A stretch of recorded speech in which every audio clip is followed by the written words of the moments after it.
Hi friends, ഞാനിന്ന് നിങ്ങളുമായിട്ട് share ചെയ്യാൻ പോകുന്നത് എല്ലാ വീട്ടമ്മമാർക്കും വളരെ യൂസ്ഫുള്ളായ നല്ല നല്ല ടിപ്സുകളുമായിട്ടാണ്. അപ്പോൾ വീഡിയോ സ്കിപ്പ് ചെയ്യാതെ കാണുക. അതുമാത്രമല്ല, എൻ്റെ ഈ ചാനൽ സബ്സ്ക്രൈബ് ചെയ്യാതെ കാണുന്ന കൂട്ടുകാരുണ്ടെങ്കിൽ പ്ലീസ് ഒന്ന് സബ്സ്ക്രൈബ് ചെയ്ത് സപ്പോർട്ട് ചെയ്യാനും കൂടി മറക്കരുത്.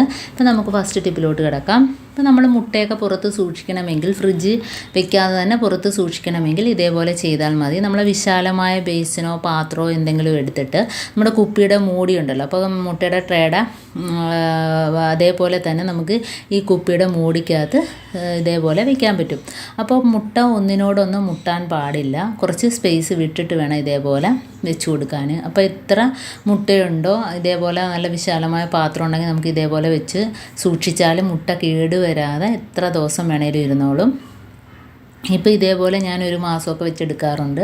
അപ്പോൾ ആ കൂർത്ത ഭാഗം കുപ്പിയുടെ മൂടിക്കകത്ത് ഇരിക്കുന്ന രീതിയിൽ വേണം വയ്ക്കാം. അതേപോലെ അടുപ്പിൽ നിന്ന് ചൂട് തട്ടുന്ന സ്ഥലത്ത് മുട്ട വയ്ക്കാൻ പാടില്ല. അപ്പം നമ്മൾ എപ്പോഴും വെയിലടിക്കുന്ന ഭാഗത്ത് മുട്ട വയ്ക്കാൻ പാടില്ല. അപ്പം നമ്മൾ കബോർഡിൻ്റെയൊക്കെ ഇതേപോലെ അലമാരയുടെയൊക്കെ അടിഭാഗത്താകുമ്പോൾ ഒരു തണുപ്പ് കിട്ടും. അപ്പോൾ ഇതേപോലെ വെച്ച് കൊടുക്കുക. അപ്പോൾ നമുക്ക് മുട്ട എത്ര നാളുണ്ടെങ്കിലും സൂക്ഷിക്കാം.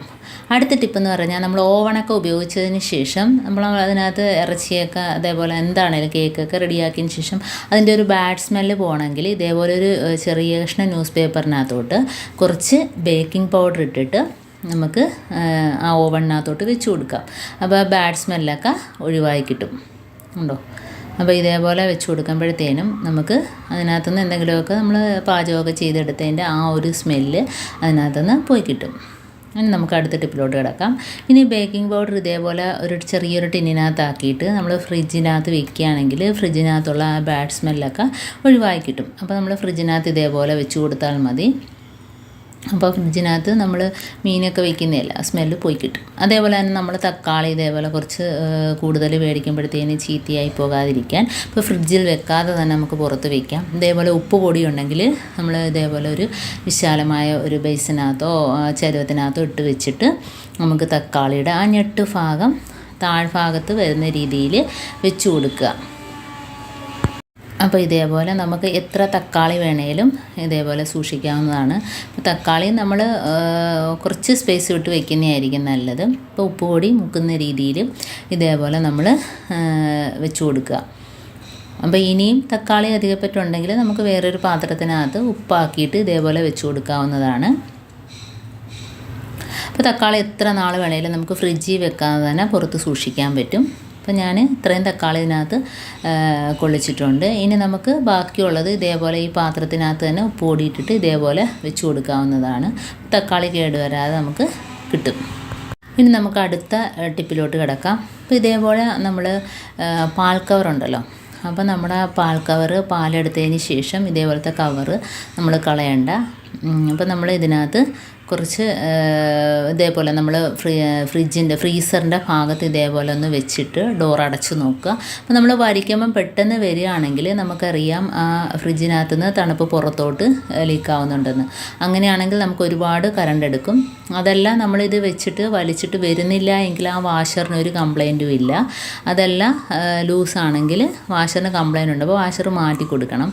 അപ്പോൾ നമ്മൾ കറണ്ട് പോയിക്കൊണ്ടിരിക്കുകയാണ്. കാരണം തണുപ്പ് പുറത്തോട്ട് പോകുന്നതനുസരിച്ച് കംപ്രസർ വർക്ക് ചെയ്യില്ലേ, അപ്പം അത്രയും കറണ്ട് നമുക്ക് ആയിക്കൊണ്ടിരിക്കുകയാണ് ചെയ്യുന്നത്. അപ്പോൾ ഇതേപോലെ നമ്മൾ പാൽ കവർ വെച്ചിട്ട് നോക്കുമ്പോൾ നമുക്ക് അറിയാൻ പറ്റും. കണ്ടോ? ഇതേപോലെ നല്ല പിടുത്തം ഉണ്ടെങ്കിൽ നമുക്ക് വാഷറിനൊരു കംപ്ലൈൻറ്റും ഇല്ല. അപ്പോൾ നമ്മൾ ഇതേപോലെ വലിച്ച് എടുക്കുമ്പോഴത്തേനും ഇങ്ങനെ ഊരി വരികയാണെങ്കിൽ നമുക്കറിയാം അതിനകത്ത് ലൂസാണെന്ന്. അതേപോലെ നമ്മൾ ആ കവറിൽ തന്നെ നമ്മൾ ഇതേപോലെ വെള്ളം നിറച്ചിട്ട് റബ്ബർ ഇട്ട് കൊടുക്കുക. എന്നിട്ട് നമുക്ക് റബ്ബർ ഇട്ട് കൊടുത്തതിന് ശേഷം നമ്മൾ ഇതേപോലെ ഫ്രീസറിനകത്ത് വെച്ചിട്ട് ഒന്ന് കട്ടയാക്കി എടുക്കുക. അപ്പോൾ ഇതേപോലെ റബ്ബർ ഇടുമ്പം വെള്ളം ലീക്കായി പോകത്തില്ല. ഇപ്പോൾ ഇത്രയും വെള്ളം നിറച്ചതിന് ശേഷം ഞാൻ വെള്ളം നിറച്ചതിന് ശേഷം ഫ്രീസറിനകത്തോട്ട് വെച്ച് കൊടുക്കുകയാണ്. എന്നതിന് ശേഷം നമ്മൾ ഫ്രീസറിനകത്ത് ഇത് വെച്ചതിന് ശേഷം ഐസ് കട്ടയാവുമല്ലോ, അപ്പോൾ അതിന് ശേഷം നമ്മൾ ഫ്രീസറിന് തൊട്ട് താഴെയായിട്ട് വെച്ച് കൊടുക്കുക ഇത്. അപ്പോൾ നമുക്ക് താഴോട്ട് കുട്ടികൾ എത്ര ഫ്രിഡ്ജ് തുറന്നിട്ടാൽ തന്നെയും നമുക്ക് ആ ഒരു തണുപ്പ് അതിനകത്തുള്ളത് കൊണ്ട്, ഐസ് കട്ടയായിട്ടിരിക്കുന്നത് കൊണ്ട് അതിൻ്റെ തണുപ്പ് താഴോട്ട് കിട്ടും. അപ്പോൾ നമുക്ക് അത്രയും തണുപ്പ് അതിനകത്ത് നിൽക്കുന്നതുകൊണ്ട് നമ്മൾ എത്ര വട്ടം ഫ്രിഡ്ജ് തുറന്നാൽ തന്നെയും നമുക്ക് സാധനങ്ങളൊന്നും ചീത്തയാവത്തതും ഇല്ല. അപ്പോൾ നമ്മൾ ഫ്രിഡ്ജ് തുറന്നാൽ തന്നെ കംപ്രസർ വർക്ക് ചെയ്തുകൊണ്ടിരിക്കുകയാണല്ലോ. അപ്പം ഇത് നമുക്ക് ഒരുപാട് ഗുണമുണ്ട്. കാരണം തണുപ്പ് ഇതേപോലെ നമുക്ക് ഗ്ലാസ്സിനകത്ത് വേണേലും വെച്ചിട്ട് അതിനകത്തോട്ട് വെച്ച് കൊടുക്കാം. അതേപോലെ വലിയ ചരുവത്തിലൊക്കെ ആണെങ്കിലും ഐസ് വെച്ചിട്ട് ഇതേപോലെ നമുക്ക് താഴ്ഭാഗത്ത് വെച്ച് കൊടുത്താൽ മതി. അപ്പോൾ അതിനോട് എത്ര തുറന്നാലും നമുക്ക് തണുപ്പ് അതിനകത്ത് നിൽക്കും, തണുപ്പ് പോകത്തില്ല. എപ്പോഴും നമ്മൾ ഫ്രിഡ്ജ് ഒരുപാട് വട്ടം ഇങ്ങനെ തുറക്കുന്നതല്ലേ. അപ്പം ഇതേപോലെ ചെയ്താൽ മതി. അപ്പോൾ എൻ്റെ ഈ ടിപ്സ് ഇത്രയേ ഉള്ളൂ. എൻ്റെ ഈ ടിപ്സ് നിങ്ങൾക്ക് ഇഷ്ടമായെങ്കിൽ ഒന്ന് ലൈക്ക് ചെയ്യാനും കമൻറ്റ് ചെയ്യാനും സബ്സ്ക്രൈബ് ചെയ്യാനും മറക്കരുത്. അതേപോലെ തന്നെ ബെല്ലൈക്കൻ എനേബിൾ ചെയ്യാനും മറക്കരുത്.